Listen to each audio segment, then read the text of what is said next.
اعوذ باللہ من الشیطان الرجیم بسم اللہ الرحمن الرحیم۔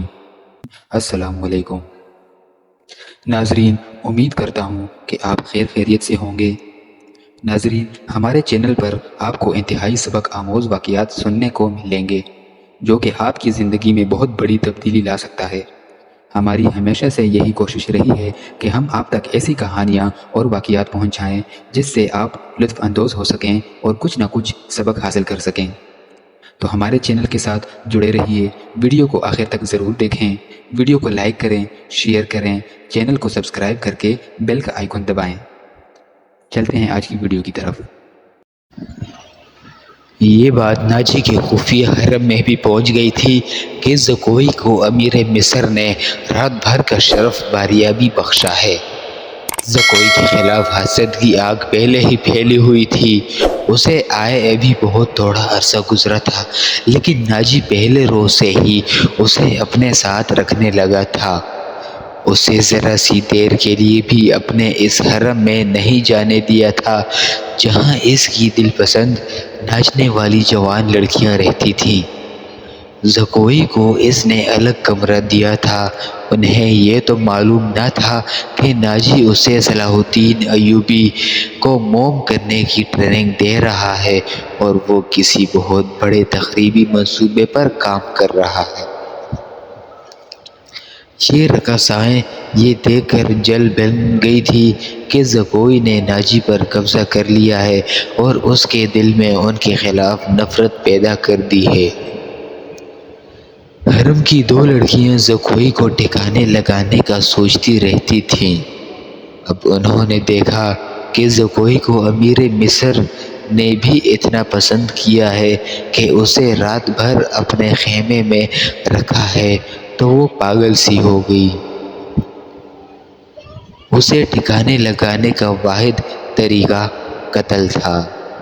قتل کے دو ہی طریقے ہو سکتے تھے: زہریلا کرائے کا قاتل جو اسے سوتے میں قتل کر آئے۔ دونوں طریقے ممکن نہیں تھے کیونکہ زکوئی باہر نہیں نکلتی تھی اور زہر دینے کے لیے اس تک رسائی نہیں ہو سکتی تھی۔ ان دونوں نے حرم کی سب سے زیادہ چالاک ملازمہ کو اعتماد میں لے رکھا تھا۔ اسے انعام و اکرام دیتی رہتی تھیں۔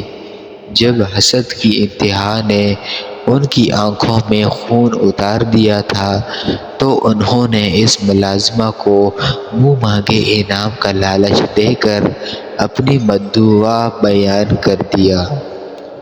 یہ ملازمہ بڑی خرانٹ اور منجھی ہوئی عورت تھی۔ اس نے کہا کہ فلاں کی رہائش گاہ میں جا کر زکوئی کو زہر دینا ممکن نہیں۔ موقع محل دیکھ کر اسے خنجر سے قتل کیا جا سکتا ہے، اس لیے وقت چاہیے۔ اس نے وعدہ کیا کہ وہ زکوئی کی نقل و حرکت پر نظر رکھے گی۔ ہو سکتا ہے کوئی موقع جلدی نکل آئے۔ اس جرائم پیشہ عورت نے یہ بھی کہا کہ اگر کوئی موقع نہ نکلا تو حشیشین کی مدد حاصل کی جائے گی، مگر وہ معاوضہ بہت زیادہ لیتے ہیں۔ دونوں لڑکیوں نے اسے یقین دلایا کہ وہ زیادہ سے زیادہ معاوضہ دینے کو تیار ہیں۔ ناجی نے بے حد غصے کے عالم میں اپنے کمرے میں ٹہل رہا تھا۔ زکوئی اسے ٹھنڈا کرنے کی بہت کوشش کر چکی تھی لیکن اس کا غصہ بڑھتا جا رہا تھا۔ آپ مجھے اس کے پاس جانے دیں، زکوئی نے چوتھی بار کہا۔ میں اسے شیشے میں اتار لوں گی۔ ناجی نے گرج کر کہا، بیکار ہے۔ وہ کمبخت حکم نامہ جاری کر چکا ہے جس پر عمل بھی شروع ہو چکا ہے۔ مجھے اس نے کہیں کا نہیں رہنے دیا۔ اس پر تمہارا جادو نہیں چل سکا۔ مجھے معلوم ہے کہ میرے خلاف یہ سازش کرنے والے لوگ کون ہیں۔ وہ میری ابھرتی ہوئی حیثیت سے حسد کرتے ہیں۔ میں امیر مصر بننے والا تھا۔ میں نے یہاں کے حکمرانوں پر حکومت کی ہے، حالانکہ میں معمولی سا سالار تھا۔ اب میں سالار بھی نہیں رہا۔ اس نے دربان کو اندر بلا کر کہا اوروش کو بلا لائے۔ اس کا ہمراز اور نائب اوروش آیا تو ناجی نے اس کے ساتھ بھی اسی موضوع پر بات کی۔ اسے وہ کوئی نئی چیز خبر نہیں سنا رہا تھا۔ اوروش کے ساتھ وہ صلاح الدین ایوبی کے نئے حکم نامے پر تفصیلی تبادلہ خیال کر چکا تھا، مگر دونوں اس کے خلاف کوئی کارروائی سوچ نہیں سکے تھے۔ اب اس کے دماغ میں ایک کارروائی آ گئی تھی۔ اس نے اوروش سے کہا میں نے جوابی کارروائی سوچ لی ہے۔ کیا؟ بغاوت، ناجی نے کہا۔ اوروش چپ چاپ اسے دیکھتا رہا۔ ناجی نے کہا تم حیران ہو گئے ہو؟ کیا تمہیں شک ہے کہ یہ 50,000 سوڈانی فوج ہماری وفادار نہیں ہے؟ کیا یہ صلاح الدین ایوبی کی نسبت مجھے تمہیں اپنا حاکم اور بہی وفا نہیں سمجھتی؟ کیا تم اپنی فوج کو یہ کہہ کر بغاوت پر آمادہ نہیں کر سکتے کہ تمہیں مصریوں کا غلام بنایا جا رہا ہے اور مصر تمہارا ہے؟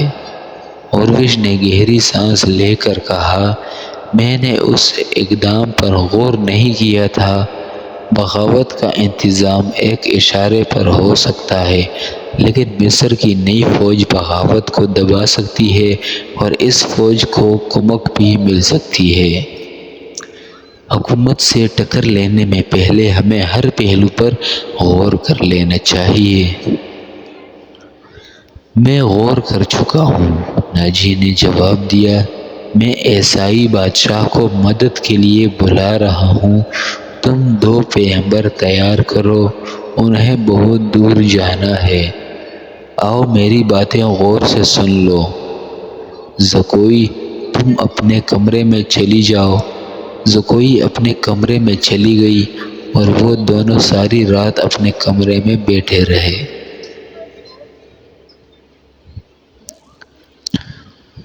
صلاح الدین ایوبی نے دونوں فوجوں کو منظم کرنے کا وقت 7 روز مقرر کیا تھا۔ کاغذی کارروائی ہوتی رہی۔ ناجی پوری طرح تعاون کرتا رہا۔ 4 روز گزر چکے تھے۔ اس دوران ناجی ایک بار پھر صلاح الدین ایوبی سے ملا، لیکن اس نے کوئی شکایت نہ کی۔ تفصیلی رپورٹ دے کر صلاح الدین ایوبی کو مطمئن کر دیا کہ 7ویں روز دونوں فوجیں ایک ہو جائیں گی۔ صلاح الدین ایوبی کے نائبین نے بھی اسے یقین دلایا کہ ناجی دیانت داری سے تعاون کر رہا ہے، مگر علی بن سفیان کی رپورٹ کسی حد تک پریشان کن تھی۔ اس کی انٹیلیجنس سروس نے رپورٹ دی تھی کہ سوڈانی فوج کے سپاہیوں میں بے اطمینانی اور ابتری سی پائی جاتی ہے۔ وہ مصری فوج میں مدغم ہونے پر خوش نہیں۔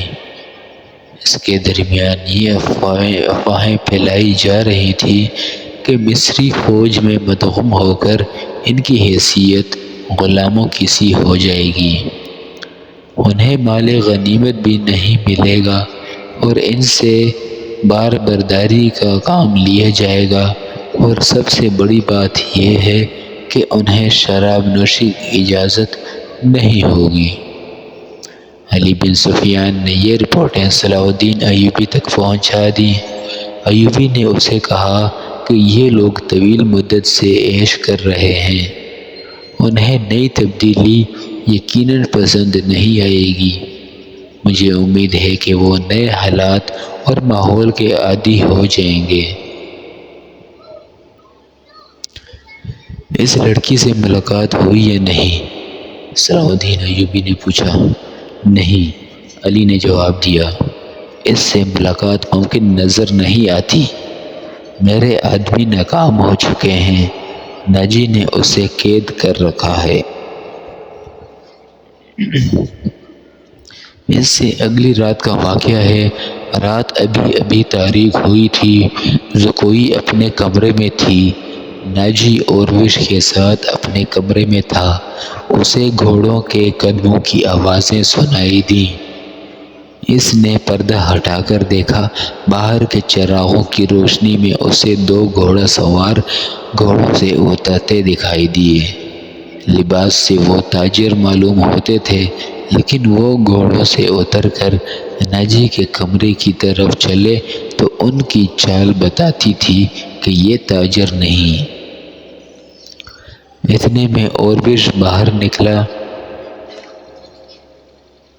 دونوں سوار اسے دیکھ کر رک گئے اور اوروش کو سپاہیوں کے انداز سے سلام کیا۔ اوروش نے اس کے گرد گھوم کر اس کے لباس کا جائزہ لیا، پھر انہیں کہا کہ ہتھیار دکھاؤ۔ دونوں نے پھرتی سے چغے کھولے اور ہتھیار دکھائے۔ ان کے پاس چھوٹی تلواریں اور ایک خنجر تھا۔ اوروش انہیں اندر لے گیا۔ دربان ایک طرف کھڑا تھا۔ زکوئی گہری سوچ میں کھو گئی۔ وہ کمرے سے نکلی اور ناجی کے کمرے کا رخ کیا، مگر دربان نے اسے دروازے پر روک لیا اور کہا کہ اسے حکم ملا ہے کہ کسی کو اندر نہ جانے دوں۔ زکوئی کو وہاں ایسی حیثیت حاصل ہو گئی تھی کہ وہ کمانڈروں پر بھی حکم چلانے لگی تھی۔ دربان کے روکنے سے وہ سمجھ گئی کہ کوئی خاص بات ہے۔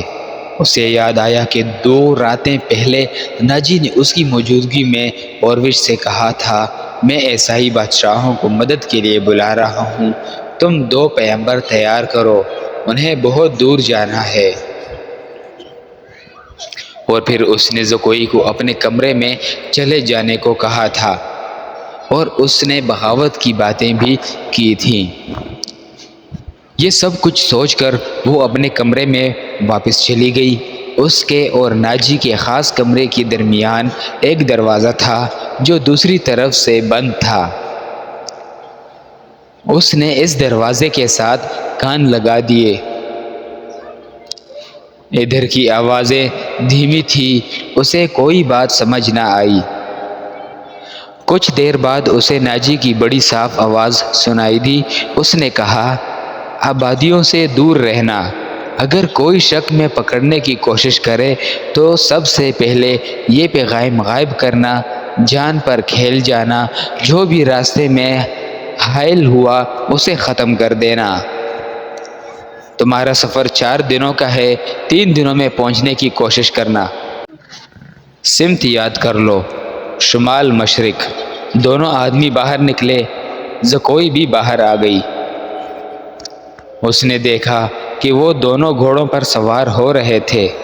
ناجی اور اوروش بھی باہر کھڑے تھے، سواروں کو الوداع کہنے نکلے ہوں گے۔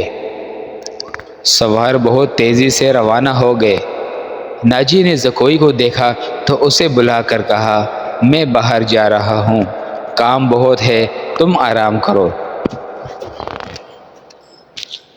اگر اکیلے دل نہ لگے تو حرم میں گھوم کر پھر آنا۔ زکوئی نے کہا، ہاں، جب سے آئی ہوں باہر نہیں نکلی۔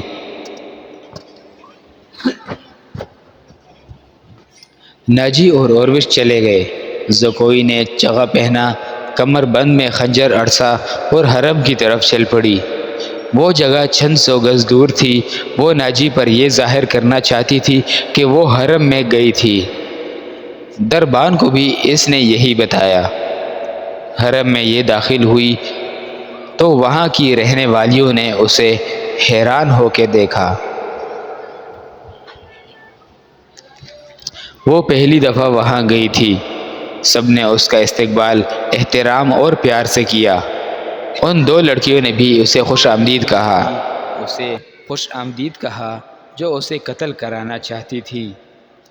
زکوئی سب سے پہلے ملی، ہر ایک کے ساتھ باتیں کی اور واپس چل پڑی۔ وہ خرانٹ ملازمہ بھی وہی تھی جسے اس کے قتل کے لیے کہا گیا تھا۔ اس نے زکوئی کو بڑی غور سے دیکھا۔ زکوئی باہر نکل گئی۔ حرم والے مکان اور ناجی کی رہائش گاہ کا درمیانی علاقہ اونچا نیچا تھا اور ویران۔